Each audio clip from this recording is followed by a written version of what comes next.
নমস্কার, কাকলিস কুকিং হাবের নতুন আরেকটি ভিডিওতে আপনাদের সবাইকে স্বাগত। আজ আমি ভীষণ হেলদি প্রোটিন সমৃদ্ধ একটা রেসিপি আপনাদের সাথে শেয়ার করব, যেটা আপনারা একদম অল্প তেলে আর খুব অল্প সময়ে বানিয়ে ফেলতে পারবেন। আর স্বাদ কিন্তু হয় অসাধারণ।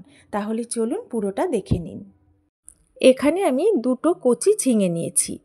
প্রথমেই আমি এই ঝিঙে দুটোকে ভালো করে ধুয়ে নিয়েছি।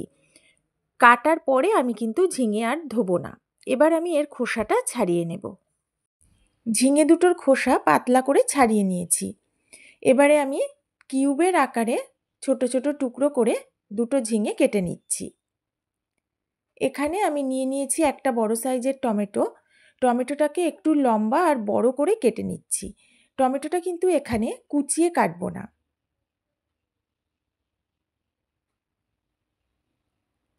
দুটো ছোট পেঁয়াজ নিয়ে নিলাম।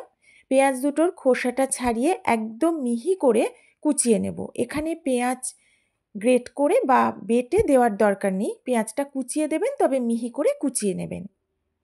এবারে আমি একটা রসুন নিয়ে তার 4-5টা কোয়া ছাড়িয়ে নিলাম। কোয়াগুলো একটু বড়, তাই আমি 4-5টা নিয়েছি। এখন এই কোয়াগুলোকে আমি একদম মিহি করে কুচিয়ে নেব। আমি কিন্তু রসুন বেটে ব্যবহার করব না। এখন এই ছোট বাটির 1 বাটির একটু কম আমি নিয়ে নিয়েছি মুসুর ডাল। একটা বড় বোলের মধ্যে এটা নিয়ে নিলাম। এর মধ্যে দিয়ে দিচ্ছি জল। এখন বেশ ভালো করে ঘষে ঘষে ডালটাকে 3-4 বার জল পাল্টে পাল্টে ধুয়ে নেব।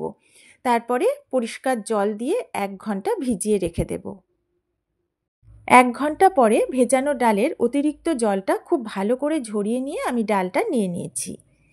এর মধ্যে আমি যে পেঁয়াজ কুচিয়ে রেখেছিলাম সেই পেঁয়াজ কুচি দিচ্ছি। একটু বেশি কোচানো হয়েছে তাই পুরোটা দিলাম না, 1.5 টেবিল চামচ মতো পেঁয়াজ কুচি দিলাম। দিয়ে দিচ্ছি রসুন কুচি, এটা 1 টেবিল চামচ মতো দিলাম।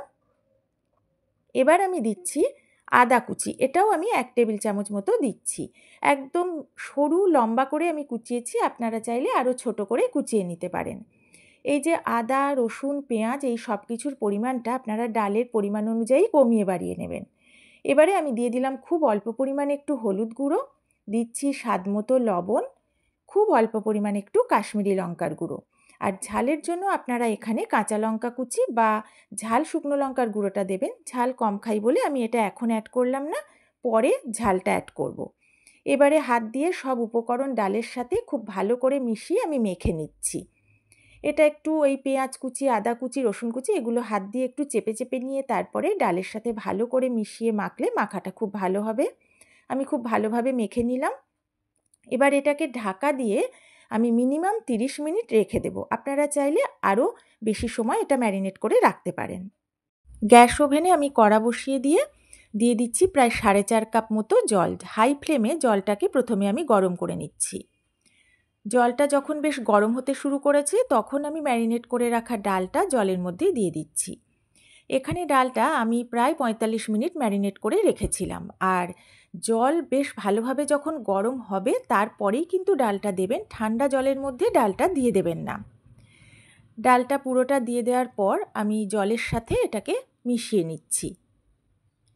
এখন আমি যে ঝিঙেটা টুকরো করে কেটে রেখেছিলাম সেটাও এই ডালের মধ্যে দিয়ে দিলাম।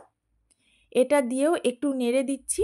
ঝিঙে যেহেতু হালকা, এটা এখন জলের মধ্যে ডুববে না, উপরেই ভেসে আছে তাই জন্য।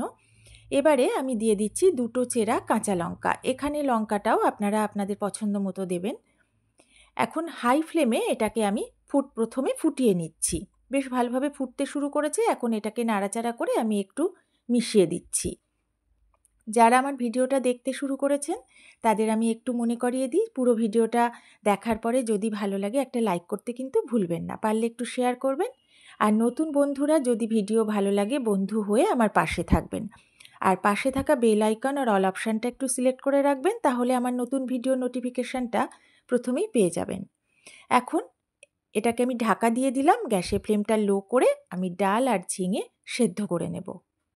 বেশ কিছুটা সময় আমি লো ফ্লেমে ঢাকা দিয়ে রান্না করে নিলাম। ঢাকাটা তুলে নিয়েছি, জলটা অনেকটাই কমে গেছে, বেশ গাঢ় হয়ে গেছে ডালটা। আর কেমনভাবে সেদ্ধ করেছি একটু দেখুন, ঠিক এইভাবে সেদ্ধ করতে হবে। আমি স্প্যাচুলাটা এইভাবে ঘুরিয়ে ঘুরিয়ে অল্প করে একটু ঘেঁটে দিয়েছি। একদম ঠিকঠাকভাবে এটা সেদ্ধ হয়ে গেছে। ঝিঙেও তো তাড়াতাড়ি সেদ্ধ হয়ে যায়।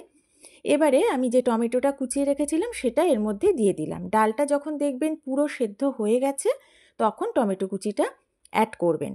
এবারে টমেটোটা এখানে এমনভাবে রান্না করব যাতে টমেটোটা সেদ্ধ হবে অথচ গলে যাবে না, একদম গোটা থাকবে। আমি টমেটো দেওয়ার পরে একটু নেড়ে মিশিয়ে নিলাম। এবারে গ্যাসের ফ্লেমটা লো করে ঢাকা দিয়ে 1-1.5 মিনিট রান্না করে নেব যাতে টমেটো সেদ্ধ হয়ে যায়।